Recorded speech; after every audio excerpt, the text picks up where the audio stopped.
माली, बाबूजी आ गए? हाँ, आ गए। नाराज हैं? नाराज हैं? पर क्यों? मालूम नहीं, मम्मी जी बता रही थी। मम्मी भी आई हैं? जी हाँ, मम्मी भी आई हैं। पत्र में तो आने के बारे में लिखा नहीं था, लेकिन आ गई तो क्या किया जा सकता है। आपकी मम्मी जो ठहरी, रंग बदलती हैं। उन्हें बेटे के यहाँ आना मना है क्या? मना क्यों है भाई? उनके बेटे का घर है। तभी यही सोच कर आई हैं। कुछ कह रही थी? हाँ हाँ, कह रही थी। क्या कह रही थी? वही नाराजगी, और क्या। किसकी? आप भी बड़े भुलक्कड़ हैं। अभी कहा नहीं था नाराजगी के संबंध में आपसे? कहा तो था, पर किसकी ये नहीं बताया तुमने। बाबूजी की। और किसकी? बाबूजी की? मम्मी आ रही है शायद। हाँ, जानता हूं उनकी आदतें, उनकी सब चालें। फिर आप बाबूजी के गुस्से को भी तो जानते ही होंगे। उनका गुस्सा बहुत खूब। अरे भाई, उनका गुस्सा दूध के उबाल जैसा है, आया और गया, एक पल भी नहीं लगता उनके गुस्से के आने और जाने में। इसीलिए अभी तक किसी से ठीक से बात ही नहीं की है। चुपचाप अपने कमरे में चले गए। चाय भी नहीं पी है उन्होंने। और आप कह रहे हैं कि बाबूजी का गुस्सा दूध के उबाल जैसा है। अरे कहा ना, मैं जानता हूं बाबूजी के गुस्से को। पहले मम्मी से भी गुस्सा हो जाया करते थे, घंटों नहीं बोलते थे, और मम्मी भी नहीं बोलती थी। फिर हार के बाबूजी मनाते थे मम्मी को। लेकिन सुमेश, मुझे आने वाले बवंडर से बहुत डर लग रहा है।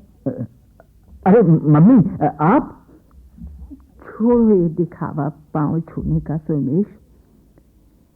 किसी ने मन में राम बगल में छोरी मुहावरा ठीक ही बनाया है तुम जैसा के लिए। क्या कह रही हो मम्मी? सरासर मुझ पर आरोप लगा रही हैं आप। मैं नहीं, हम दोनों आपके प्रति श्रद्धा रखते हैं।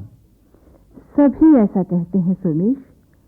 श्रद्धा बहुत सस्ती हो गई है, कौड़ियों के दाम में भी कोई खरीदने को तैयार नहीं। सुमेश, आज श्रद्धा दिखावा है, बचने का कवच, समझे? आश्चर्य है, आप हमारे संबंध में ऐसा सोचती हैं? तू कौन दूध का धुला है जो मैं ऐसा न सोचूं? आज ही देखी है तेरी श्रद्धा स्टेशन पर। दोनों बूढ़े भटकते रहे, आंखें फाड़ फाड़ कर देखते रहे कि सोनू भी चिढ़ता हुआ हमें ढूंढ लेगा। हम तरसते रहे इसके लिए। सोचा था बुढ़ापे का सहारा हमें लेने आएगा, पर ये नहीं सोचा था कि उसे भी जमाने की हवा लग गई है। सोनू। मम्मी। क्या मम्मी? आप अपनी कह चुकी, मुझे भी अपनी कहने दीजिए। क्या कहने दीजिए? अब भी कुछ कहने के लिए बचा है क्या? बचा है, आप कहने का मौका दें तब ना। यही ना कि ऑफिस में सिर उठाने तक को समय नहीं मिलता, रास्ते में गाड़ी पंचर हो गई। आप जो भी सोचें, पर हकीकत यही है कि सड़क पर बेलगाम भीड़, उसमें से आदमी का निकलना बहुत मुश्किल, और फिर गाड़ी। मम्मी, शहर जितना बढ़ता है उससे अधिक अनुपात में भीड़ बढ़ जाती है, और साथ में दूरियां भी। सही कहा बेटा, बिल्कुल सही कहा। दूरियां बढ़ी हैं, काफी बढ़ी हैं। उसे तो मैं सामने देख ही रही हूं। मैं समझ गया हूं जो आपने कहा, किंतु इस कहने की मंशा क्या है आपकी? बड़ा भोला है, दूध पीता बच्चा है तू। मेरी मंशा ही पूछना चाहता है तो सुन। स्वार्थ के कारण समझ की परत ही छोटी हो गई है सोमेश। स्वार्थ में आदमी अंधा हो जाता है बेटा। इस स्वार्थ के कारण ही हमारे हाथ से सब कुछ रेत की तरह खिसकता जा रहा है। अफसोस है सोनू, तुमने हमसे कुछ नहीं सीखा, कुछ भी नहीं सीखा। क्या नहीं सीखा मां? मैं वैसा हूं जैसा आपने बनाया, और वो ही करता हूं जैसा आप करते रहे हैं। क्या होता सोमेश तो इतनी देर नहीं होती, सफाई देने की नौबत नहीं आती। तुझे मालूम है, तेरे बाबूजी समय से पहुंचने के लिए घंटा आधा घंटा पहले ही चल देते थे, और आज के नौजवान बिल्कुल समय पर, ना 1 मिनट पहले और ना 1 मिनट बाद में। माँ, आप विश्वास क्यों नहीं करती? विश्वास विश्वास विश्वास करने लायक हो तब तो विश्वास किया जाए सोमेश।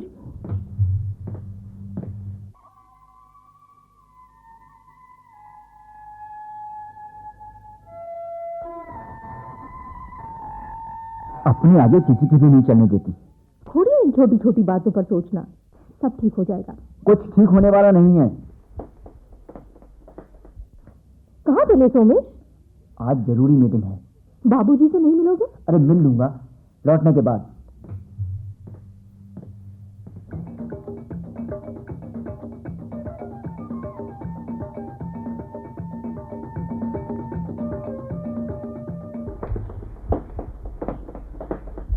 सोनाली, चुप क्यों बैठी हो? अरे कुछ हो गया क्या? अभी तो कुछ नहीं हुआ, पर होने के आसार जरूर महसूस होने लगे हैं। तो समझा नहीं। अभी आपका कहा मान रही हूँ, नहीं तो मैं भी मुंह खोलना जानती हूँ। सुमेश, आज तो खून का घूंट पीकर रह गई। तुम कुछ भी ऐसा नहीं करोगी सोनाली। अरे उन्हें कुछ ही दिन यहाँ रहना है। ध्यान रखूंगी बाबा, लेकिन विश्वास नहीं दिला सकती।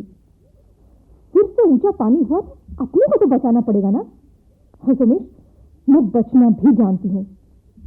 कैसे लोग हैं, न खुद सुखी रहना चाहते हैं और न दूसरों को सुखी देखना चाहते हैं। वो दूसरे नहीं है सोनाली। मैं कब कह रही हूँ कि वो दूसरे हैं, लेकिन सोमेश वो दूसरों से भी गए बीते हैं। इसलिए सोमेश तो बच्चों की खुशी ना देख सके। तुम्हें बताओ ऐसे लोगों को क्या कहें?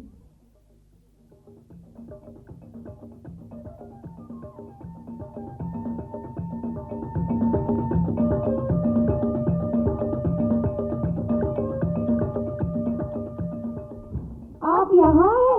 हम पूरा घर देखा है। क्यों बेटा? किस लिए? हमसे अब नहीं कहा जाता डैडी। ये बताइए दादा दादी कब जाएंगे? कहाँ? अपने घर। क्या हुआ बेटा टीनू?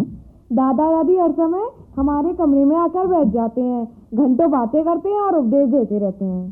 कहते हैं टीवी देखने से आंखें खराब हो जाती हैं, आदतें बिगड़ती हैं। कम देखा करो बेटा टीनू, देर से सोना अच्छा नहीं है।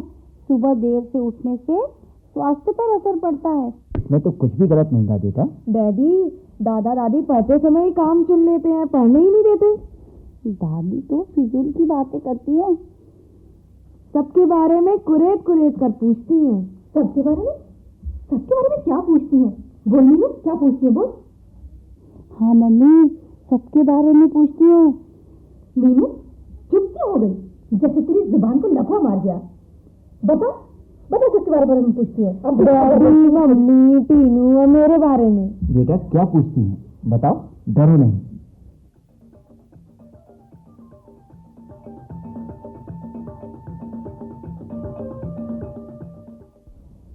टीनू क्या कर रहे हो बेटा? स्कूल का काम कर रहा हूँ दादी। स्कूल का काम? जब देखो तब स्कूल का काम, स्कूल का काम, स्कूल का काम। स्कूल का काम ना हो गया हनुमान जी की पूंछ हो गई। टीनू, मम्मी कब आती है? स्कूल की छुट्टी के बाद। और स्कूल की छुट्टी कब होती है? मम्मी को मालूम है दादी, उनसे ही। मीनू कहाँ है? पढ़ने गई है। कहाँ? मास्टर जी के यहाँ? नहीं, सहेली के यहाँ। क्या कहा? सहेली के यहाँ? हाँ दादी, सहेली के यहाँ। आप नहीं जाती थी क्या? हम कहाँ जाते थे, हमारे जमाने में इतनी पढ़ाई कहाँ होती थी। अब कब तक आएगी? मालूम नहीं दादी, देर भी हो सकती है। वहाँ से हो सकता है मास्टर जी के यहाँ भी जा सकती है। वहाँ से मास्टर जी के यहाँ गई तो इसमें देर नहीं होगी क्या? देर तो होगी ही दादी। देर से आने पर तेरे दादी कुछ नहीं देते। इसमें कहने की क्या बात है? पढ़ना है तो देर तो होगी। सही कहा टीनू, पढ़ना और नौकरी करना देर तो होगी ही, जरूर होगी। टीनू बेटा, पाकर आने में तो रात भी हो जाती होगी। कहा ना, देर तो हो ही जाती है दादी। आप मुझे काम नहीं करने देंगी। मैं चला दादी के कमरे में। लो दादी, नीनू आ गई है, आप उन्हीं से पूछ लीजिए। आओ बेटी आओ, बड़ी देर हो गई। कहाँ गई थी बिटिया? टीनू ने बताया नहीं। क्यों टीनू? बताया था दीदी, दादी को किसी पर विश्वास ही नहीं है। दादी, आप पिछले जन्म में जरूर हवलदार रही होंगी। पगली नहीं तो।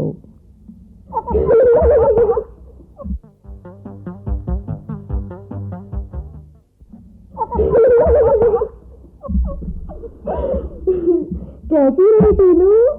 आपने तो पहले बॉल में क्लीन बॉल कर दिया दीदी। क्या पूछ रही थी दादी? आपके और मम्मी के दूर से आने की पूछ रही थी। क्या चाहती है पूछ कर दादी?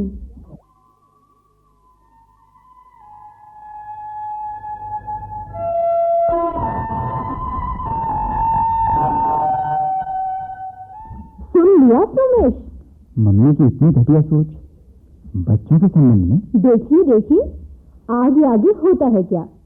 आप ही सोचिए, जब बच्चों के संदर्भ में मम्मी की ये सोच है तो हमारे बारे में क्या होगा?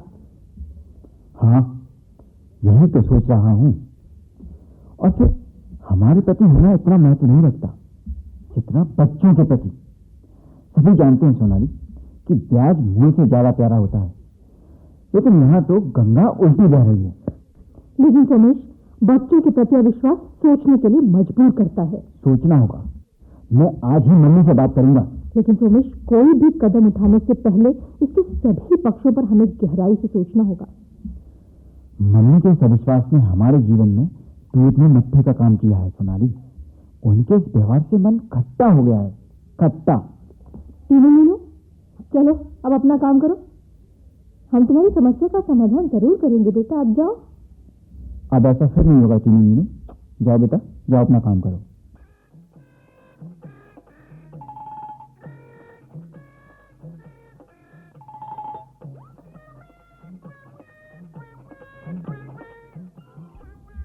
सोमू की माँ, सोमू की माँ, सोमू की माँ। अरे क्या चिल्लाते चले जा रहे हो? क्या कह रहे हो? तुमने तो चिल्ला चिल्ला कर आसमान उठा रखा है। क्या दिखाई नहीं देता कि मैं तुम्हारे पीछे खड़ी हूँ? क्या बुढ़ापे में भी कोली के बैल की तरह जोते रहोगे? जुबान पटकने में तुम्हें देर नहीं लगती सावित्री। जो भी मन में आया बिना सोचे समझे कह दिया। अरे जुबान पर कभी लगाम नहीं देती तुम। और कुछ कहना बाकी है? हाँ, बाकी है, ढेर सारा। जब भी जरूरी होगा जी भर कर कहूंगी। मुझे कौन रोक सकता है? देखती हूँ। हाँ, एक बार कह लो जी भर के। तुम्हारा तमतमाता चेहरा और लावा उगलती जुबान बहुत अच्छे लगते हैं। किसी से भी पूछ लो। किसी से क्यों पूछूं? तुम ही बहुत हो। सुन लो कान खोल कर, तुम्हारी बातों से मैं बदलने वाली नहीं हूँ। उसी का नतीजा है। क्या नतीजा है? बुढ़ापा बिगड़ने का। क्या? अब छोड़ो भी इन बातों को। बुढ़ापा संभालना है तो नहीं तो बच्चे दूध की मक्खी की तरह निकाल फेंकेंगे। ऐसी हवा चल रही है। ये बात मैं तुमको कई बार कह चुका हूँ सावित्री, यही ना? या और कुछ सोमू के बाबूजी? फिर भी तुम्हें समझ में नहीं आता। लड़ना झगड़ना, तुम्हारे इसी बर्ताव से सोमू के घर की दीवारों से उपेक्षा की बदबू आ रही है। सभी हमसे कटे कटे दूर दूर रहते हैं, यहाँ तक कि बच्चे भी इस बार। मुझे तो ऐसा नहीं लगता। हाँ, तुम्हें क्यों लगेगा? तुम्हारे पास दिल ही नहीं है सावित्री। ये एहसास वही कर सकते हैं जिनके दिल हो और नजर भी, और ये दोनों तुम्हारे पास नहीं है। क्या कहा? मेरे पास दिल और नजर नहीं है? हाँ, ठीक कहा है। अगर तुम्हारे पास दिल होता तो तुम आसपास की धड़कनों का एहसास कर सकती थी और नजर होती तो चुप क्यों हो गए? तो क्या होता? क्या हो रहा है उसे तो देख सकती थी। मैं तो ये मानता हूं कि तुम्हारे पास कान भी नहीं है। पहेलियां मत बुझाइए, साफ साफ क्यों नहीं बताते? मैं कई बार संकेतों में तुमसे कह चुका हूं साफ साफ, यदि खुलासा कर दिया तो तुम आग बबूला हो जाओगी सावित्री।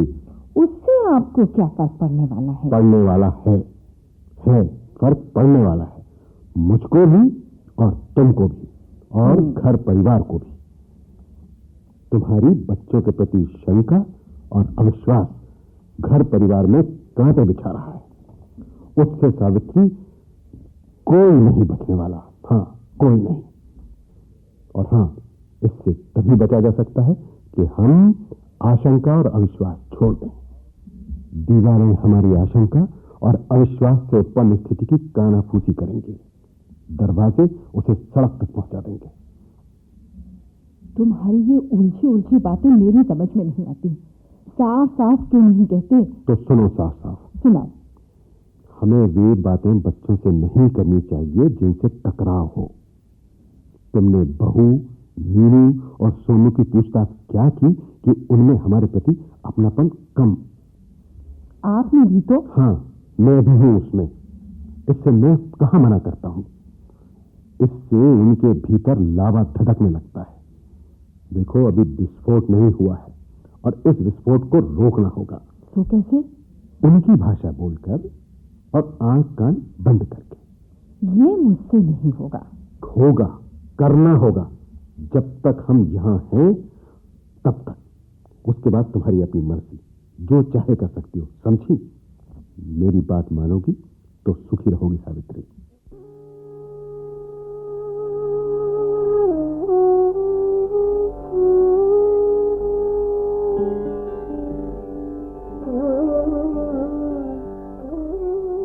सुबह शाम रोज कहाँ चले जाते हो? अपनापन ढूंढने। बाहर? घर में भी बाहर भी। मिला? अभी तक तो नहीं मिला सावित्री। कई दिनों से ढूंढ रहा हूं। लगता है कहीं खो गया है या सूख गया है। सब वीरान सा हो गया है। बहू, सोमेश कहाँ है? वो तो चले गए बाबूजी। कहाँ? काम पर। इतनी सुबह? काम ही कुछ ऐसा है बाबूजी। ऐसा भी क्या काम जो घर के लिए समय नहीं है? हम भी हैं, घर के लिए समय निकालते हैं। इन दिनों थोड़ा काम अधिक रहता है ना बाबूजी। इसके बाद हाथ पर हाथ धरा रखेगा है? ऐसा नहीं है बाबूजी। काम तो तब भी रहेगा पर इतना नहीं होगा। पिछले बार भी मैंने चकरघिल्ली होते देखा था उसको। उन दिनों बॉस आए थे बाबूजी। और अब की बार? छोड़ो इन बातों को। बाबूजी, आप? क्यों, क्या यहाँ मेरे लिए रोक है? नहीं, ऐसी कोई बात नहीं है। तो फिर चौंका क्यों? ऐसा लगा बेटा जैसे तूने बुरा सपना देखा। मैंने नहीं बाबूजी, मैंने ऐसे ही पूछ लिया। आप इस कमरे में कभी बैठते ही नहीं ना, इसलिए। बेटा, मैं अतिथि नहीं हूं, घर का अभिन्न अंग हूं। अपनी इच्छा से मैं कई बार बैठा हूं यहाँ। पूछ लो सोनाली से। अब आप झूठ थोड़ा ही ना बोलेंगे बाबूजी। मैंने देखा नहीं था, इसलिए आपसे। बेटा सोमू, तू घर पर रहता ही कितना है? तेरे लिए तो घर रैन बसेरा है। बाबूजी, मुझे जल्दी है। फाइल छोड़ गया था, इसलिए जल्दी में लौट के आया। हाँ, नहीं तो बहुत दूर होता। बेटा, वैसे ही कौन पास है, पास होकर भी बहुत दूर, बहुत दूर। आपकी ये आदत नहीं गई। कौन सी? बड़बड़ाने की। इसमें हंसने की क्या बात है? अरे भूल ही गई। क्या भूल गई? सोनाली के चाय लाने से पहले आप कह रहे थे, कई दिनों से ढूंढ रहा हूं, वीरान हो गया है। सब पराया, अजनबी, ऐसा ही कुछ। सोनू की मम्मी, तो यहां जिसे मैं ढूंढ रहा हूं वो खो गया है, और वो है अपनापन। तुझे नहीं मालूम, एक वो भी समय था जब यहां अपनापन बरसता था। हम सब मोहल्ले वालों को जोड़े हुए रहता था। हम सब एक दूसरे के दुख में सुख में बराबर के भागीदार होते थे। वो हंसी दिखावा नहीं थी, न ही कोई व्यंग। एक दूसरे के घर के सामने बैठना, घंटों बतियाना, कोई ना आए तो चिंता होती थी, घबराहट होती थी, है ना? चैन की सांस नहीं लेते थे जब तक उसे देख नहीं लेते थे। ये सब कुछ बसा है मेरी इस आत्मा में, उसे ही देखने आता हूं। लेकिन क्या? चुप क्यों हो गए? सावित्री, तुम कह लो।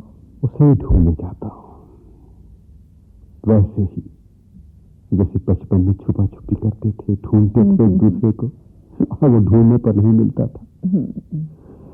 मोहल्ले की प्लास्टिक सर्जरी हो गई सावित्री, प्लास्टिक सर्जरी।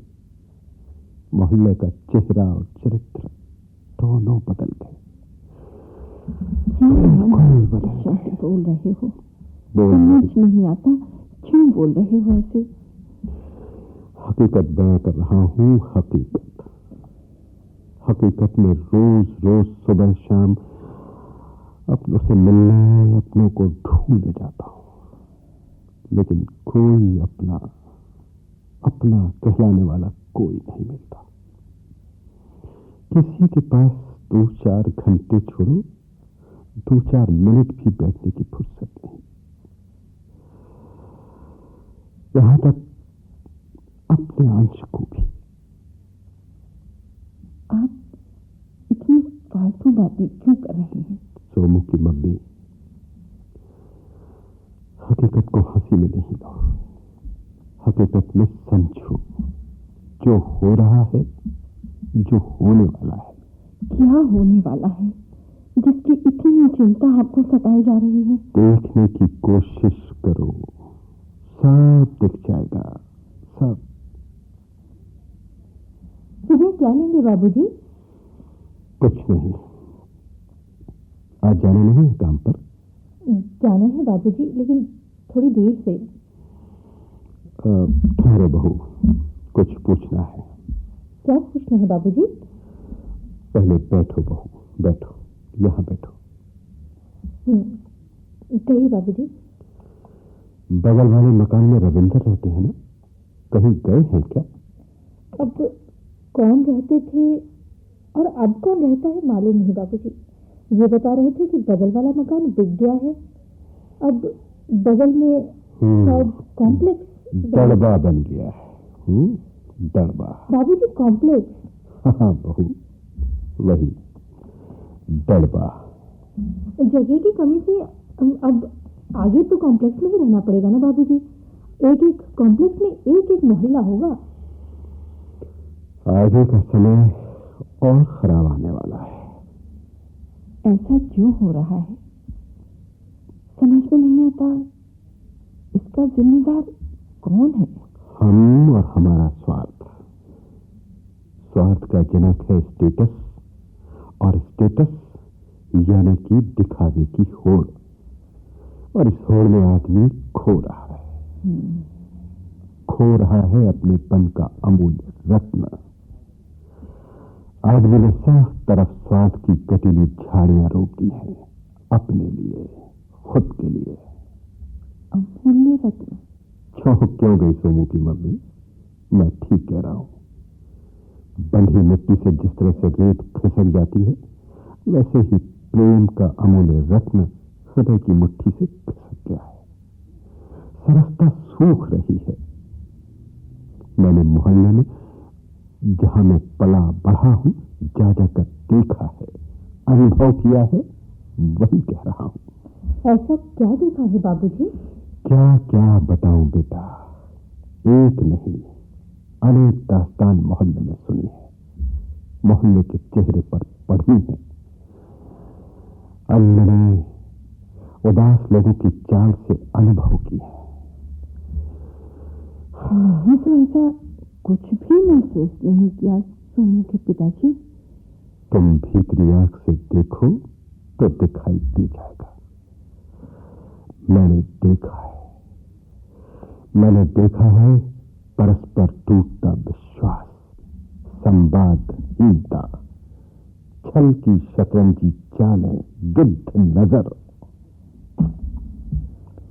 पहेलियों पर पहेलियां, आदत नहीं गई तुम्हारी पहेलियां बुझाने की। मैं कहती हूँ साफ साफ क्यों नहीं बताते? साफ साफ बोलना सीखो। सुनो, मोहल्ले का दिल दिमाग बदल गया है। मेरे बचपन के साथी राम मोहन के यहाँ गया था, वो घर बेचकर बच्चों के पास चला गया। भाई रविंदर घर बेचकर शहर की किसी कॉलोनी में खो गया। उसकी बातों पर कॉम्प्लेक्स बन गया। वो हसूर जिंदा दिल यारों पर कुर्बान होने वाला रविंदर। आपकी ये दास्तान खत्म हुई या नहीं? दास्तान नहीं, हकीकत। ये हकीकत है सावित्री। रहमान हरफन मौला पढ़ने खेलने दोनों में तेज, वो भी घर बेचकर चला गया। वहां विजय मुद्रा में कोई बंगला सिर उठाए खड़ा है। खुदा बख्श का क्या कहना, ईद पर बुलाता था, होली में रंग खेलता था, दिवाली में दिए जलाता था। हम सब एक दूसरे को बेझिझक बेरोक टोक गले मिलते थे, एक दूसरे के घर जाते थे। अब एक क्या बाबूजी? बस एक घर पुराने दिनों की याद में बचा है, वहीं से आ रहा हूं मिलकर। लेकिन वहां कौन रहता है बाबूजी? मेरे बचपन का साथी सुखेंद्र। उसे हम सब सुखिया कहते थे। अब वो दुखिया है। पति पत्नी दोनों अकेले भूत की तरह घूमते हैं घर में। बच्चों के गुजर जाने के बाद भी टूट गए। उनके साथ कोई भी उठने बैठने वाला, बोलने चालने वाला नहीं। मेरे बदलते रंग रूप से सुखिया बहुत दुखी है, बहुत दुखी। वो कह रहा था, भैया अब यहां कोई किसी का नहीं, सब गिरगिट है, समय से रंग बदलते हैं। उसके घर पर भी गिद्ध दृष्टि लगी है लोगों की। गिद्ध दृष्टि? हाँ, गिद्ध दृष्टि। रिश्तेदारों की, कॉम्प्लेक्स बनाने वालों की गिद्ध दृष्टि। सब बेदखल करना चाहते हैं उसको। वे मौत द्वारा बेदखल होने का इंतजार कर रहे हैं उसका। क्या जमाना आ गया है तंग दिल्ली का। बाबूजी, मम्मी जी, मैं चलती हूँ, मुझे देर हो रही है। हाँ, जाओ बहू, जाओ, सब जाओ। कोई कर भी क्या सकता है, कोई कुछ नहीं कर सकता, कोई